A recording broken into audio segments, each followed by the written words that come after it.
आणि आता तापमानासंदर्भात अतिशय महत्त्वाची बातमी आहे। पुढील 48 तास राज्यासाठी अत्यंत धोक्याचे आहेत।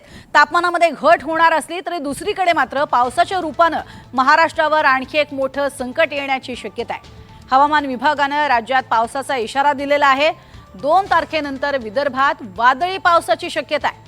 तर वर्धा, यवतमाळ, चंद्रपूर आणि गडचिरोली या 4 जिल्ह्यांना पावसाचा येलो अलर्ट देण्यात आलेला आहे।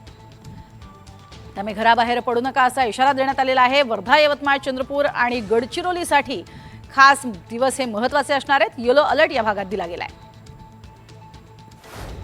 तर राज्यात मागील काही दिवसांपासून तीव्र उष्णतेची नोंद होतीये। विदर्भातील काही भागात उष्णतेच्या लाटेसदृश अशी स्थिती निर्माण झाली आहे। दरम्यान हवामान विभागाने मे महिन्याच्या पहिल्या आठवड्यात काहीसं दिलासादायक हवामान असेल असं म्हटलंय।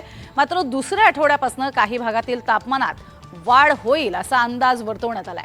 तसंच या महिन्यात किमान तापमानातही वाढ होणार आहे। रात्रीच्या वेळी उकाड्यात वाढ होण्याची शक्यता देखील वर्तवण्यात आली आहे। हवामान विभागाने मे महिन्यात 4 आठवड्यांचे अंदाज हे प्रसिद्ध केलेले आहेत।